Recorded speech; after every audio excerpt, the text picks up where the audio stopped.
E tipo assim, o Zema não vai falar nada do Márcio Canella.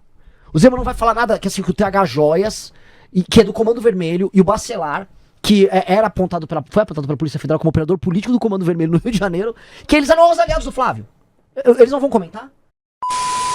Isso. Agora, deixa eu apresentar o nosso convidado, que é o pré-candidato à presidência da República, Renan Santos, do Partido Missão. Renan, seja bem-vindo. Muito obrigado por aceitar o nosso convite, por estar aqui conosco e conversar com os nossos ouvintes e internautas. Uma honra estar aqui com vocês, um prazer. Muito feliz de ver vocês aqui na Rádio Aberta. E concordo, rádio é rádio. E tanto que eu estou fazendo minha pré-campanha rodando o Brasil falando em rádios. Tá? Então, muito bom, muito feliz. Legal, Renan. Posso começar? Você começa? Você começa, Guga. Renan, fala um pouquinho, né, da tua trajetória, né, até chegar à fundação de um partido e pleitear, né, uma candidatura à presidência da República. Minha trajetória, né? Eu sou um cara vindo de uma família de classe média, aqui em São Paulo, da Moca. Fui sempre um bom estudante. Minha mãe garantia que eu fosse, eu tomaria palmada se eu tivesse notas ruins. Então, tive minha mãe muito presente, graças a Deus. Você tinha notas ruins? Olha, só fui ter umas notinhas piores, assim, quando tá no final da adolescência ali, que aí, começa a ser meio... Mas assim, até, sei lá, meus 14, 13 anos eu era impecável. Tinha medalha de ouro, de melhor aluno no colégio, essas coisas. Sempre fui um bom aluno, especialmente na parte de humanas, assim, sempre gostei muito de história, acho que aí muito por questão do meu pai e tal, que sempre me dava livros e botava pra assistir filmes, etc, eu gostava muito. Passei na faculdade de Direito da USP, não completei, mas comecei a fazer política lá, larguei a faculdade para me tornar empresário, queria me aventurar, especialmente num mundo de risco, que era trabalhar com empresas que estavam quebrando, foi ali no momento que surge a lei das recuperações judiciais, aí aprendi de tudo, né, imagina, eu virei desde projetista de luminária, a trabalhar com vendas, a trabalhar com compras, trabalhar com fornecedores, departamento financeiro, como lidar com banco, a factoring, ou seja, eu tive um escopo de um aprendizado gigantesco ali, até que entretanto chegamos em 2013, né, não só vem a crise econômica quebradeira de vários setores que houve já no governo Dilma, como veio as famosas a marcha dos 20 centavos aqui em São Paulo, e eu fui uma dessas manifestações, e ali eu falei, meu Deus do céu, eu tenho que voltar para aquilo que eu vivia na faculdade, que era um período político efervescente. Eu sempre fui uma liderança, sempre tive um senso de liderança muito grande. Participo dessas manifestações, lidero algumas. Daquilo, vou largar tudo que eu tô fazendo, igual eu larguei a faculdade, larguei a empresa e tal. Vou montar um escritório aqui em São Paulo. E montei esse escritório conjunto com meu irmão e com um rapaz japonesinho chamado Kim Kataguiri, que se tornou então o Movimento Brasil Livre. Nisso organizamos as manifestações que derrubaram o governo da Dilma Rousseff, fui vice-presidente do Comitê do Impeachment. Ajudamos a época a Operação Lava Jato. Bolsonaro ganha, nos tornamos oposição ao governo do Bolsonaro. E aí apanhamos de direita, apanhamos de esquerda, apanhei de todo mundo. E eu percebi que não adiantava só ficar batendo e apanhando sem propor nada. Então precisávamos ser um partido político. E aí a gente veio com a ideia maluca de montar um partido político num país em que é quase impossível montar um partido.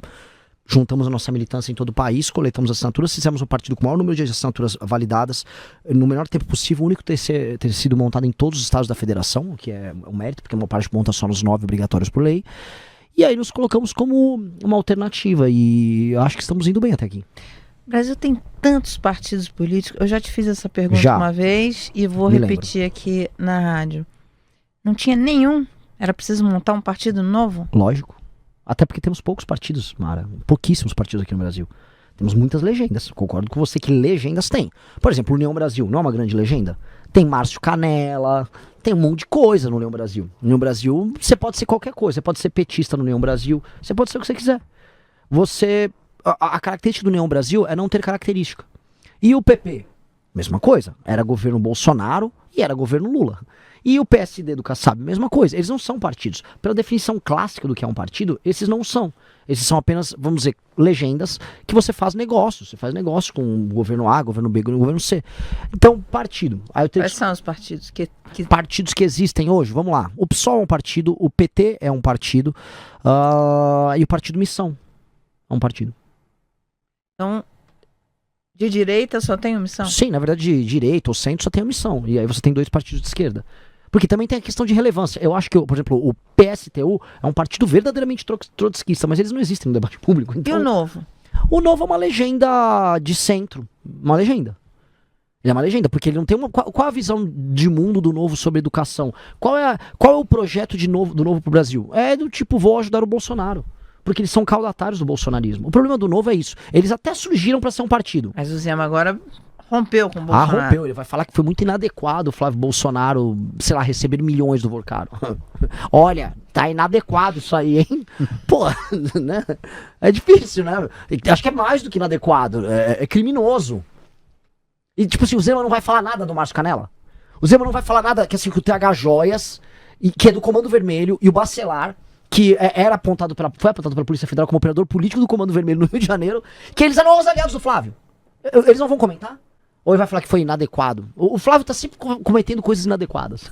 Né? Pô, gente, vamos ser sinceros, tem que dar nome aos bois. A gente vai ficar aceitando que o campo da direita seja dominado por um criminoso, que é isso que é o Flávio?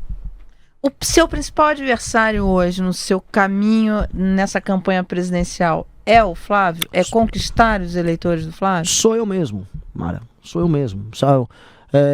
Eu me tornar mais conhecido. Meu adversário sou eu, porque eu sou uma pessoa difícil, sou uma pessoa pontuda, sou uma pessoa que arrumo brigas, eu não sou um cara... Eu tava lá ontem reclamando do Neymar, as pessoas falam, não fala mal do Neymar, mas é que eu não consigo ver mérito ali. Então, eu sou um cara difícil. Meu maior adversário sou eu, porque as ideias que eu defendo estão todas certas.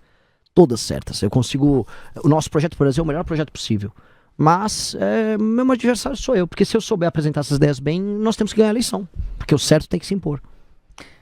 Agora, Renan, como é que a gente vence, né, esse processo de polarização que a gente vive, né? Porque é muito latente isso, né? A polarização, o cara ou é um ou é outro.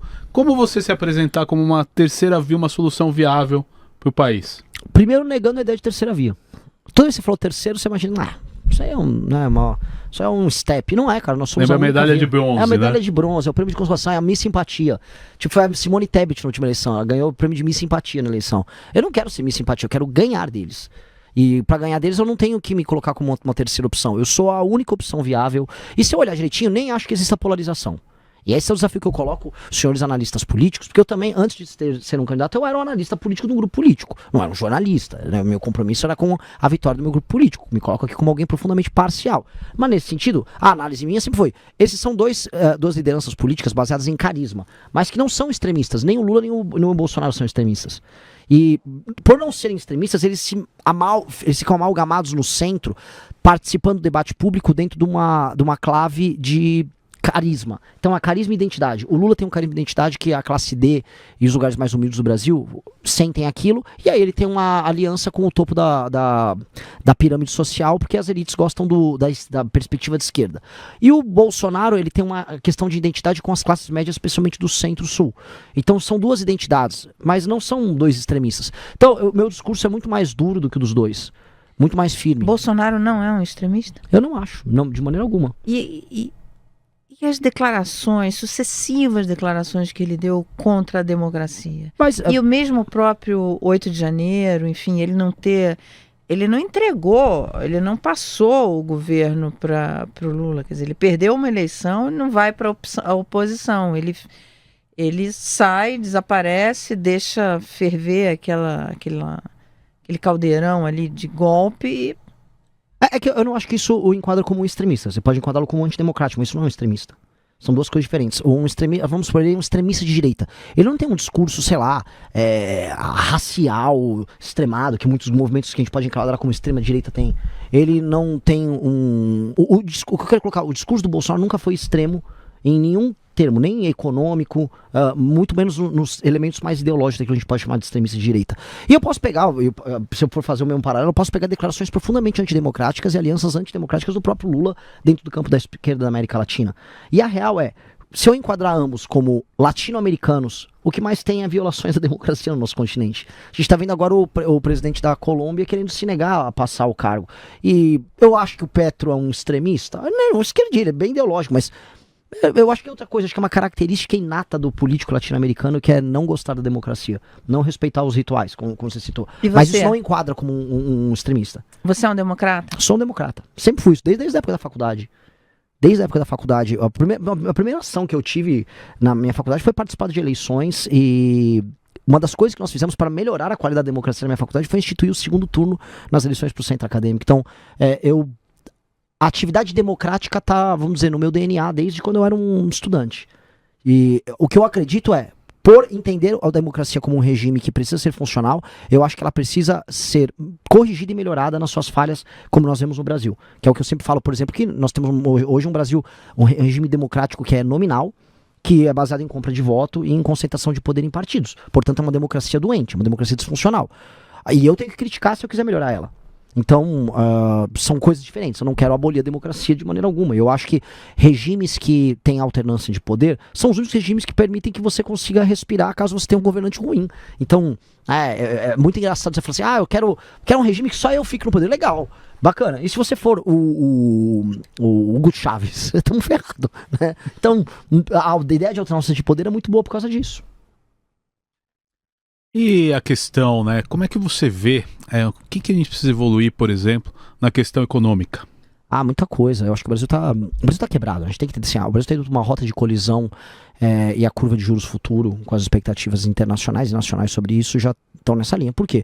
Porque o Brasil ele tem um modelo de gastos públicos baseado em gatilhos automáticos para aumento de tudo. Então, isso faz com que os gastos obrigatórios eles vão aumentando sozinhos e ou você aumenta a arrecadação, ou que uma hora vai chegar no limite, porque a economia está fragilizada, ou você quebra, e que é o que está acontecendo. Mas está indo numa rota de colisão, a dívida já está na casa dos 10 trilhões, ela está subindo, e a trajetória de subida da dívida, comparada com o PIB, ela está muito grande. Então, o que você precisa fazer?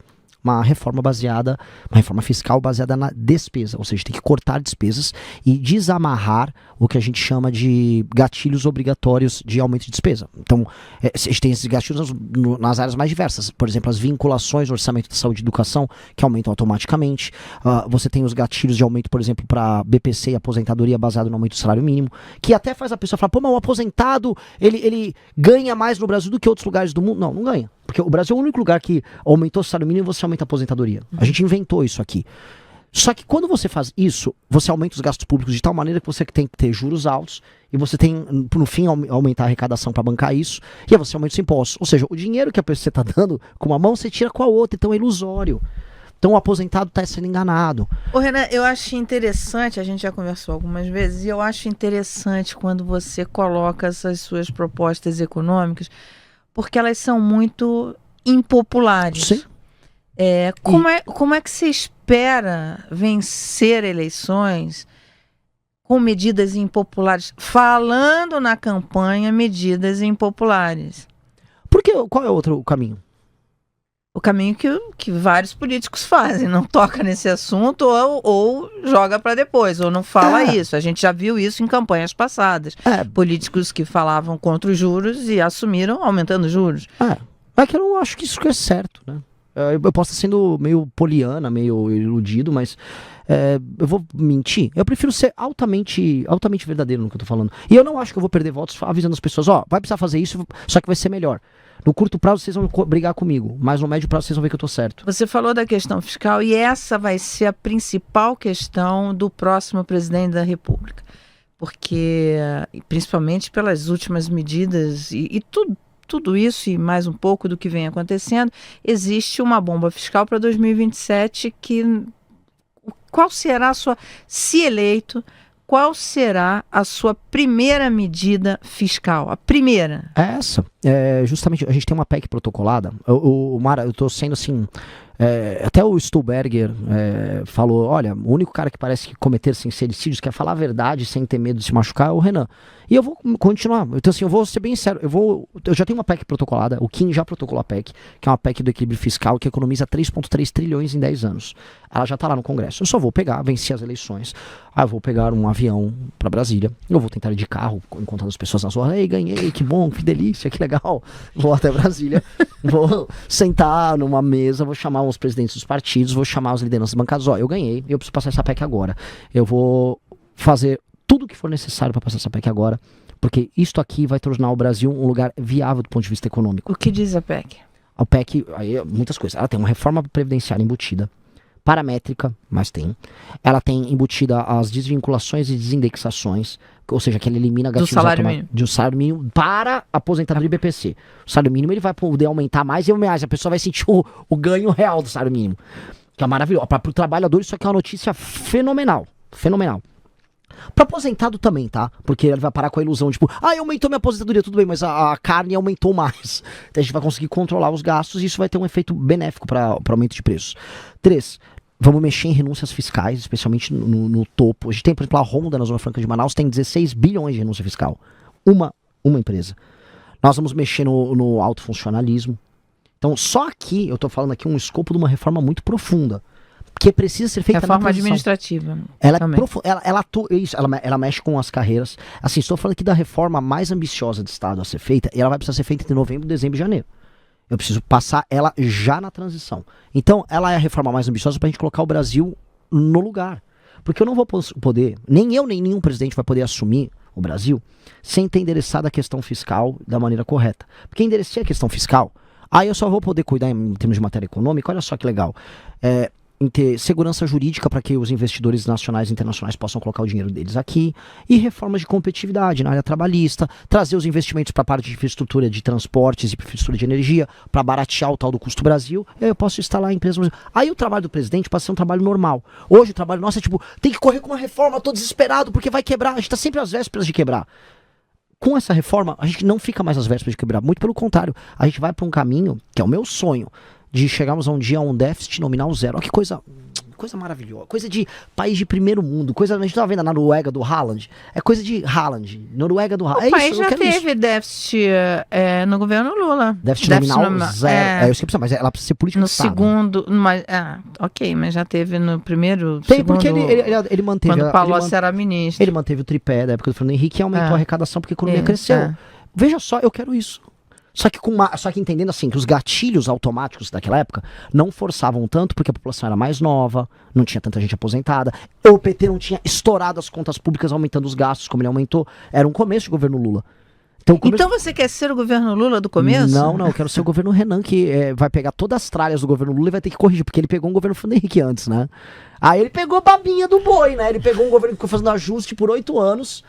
E aí ele só cuidou de pegar um boom das commodities lá da China, políticas de estímulos econômicos, aumentou a arrecadação. Legal. Aí ele fez toda a caca. Eu tô pegando a caca. Legal, vamos girar algumas perguntas dos nossos internautas. Tem bastante pergunta. Tem do Pedro aqui, ele queria saber a proposta do Renan para a reforma tributária. Você vai manter do jeito que tá? Ele pergunta. Aí ele fala do CBS, do IBS, do IVA, imposto do pecado.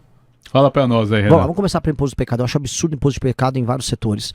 Pra começar, a ideia da gente não poder ter... Eu gravei agora lá no Sul, conversei com o pessoal da indústria vinícola. O Brasil, que tem todo o potencial de ser exportador de vinho e também de consumir vinho brasileiro de qualidade aqui. O vinho da Serra Gaúcha, o vinho da Serra Catarinense são ótimos. São Paulo tá produzindo vinho bom. Só que o custo Brasil e essa tributação imbecil faz que produtos finos com valor agregado não consigam se estabelecer aqui. Isso é uma loucura. Então, o imposto do pecado, em muitas áreas, tem que simplesmente desaparecer. Segunda coisa, eu gosto do modelo da reforma que foi feita.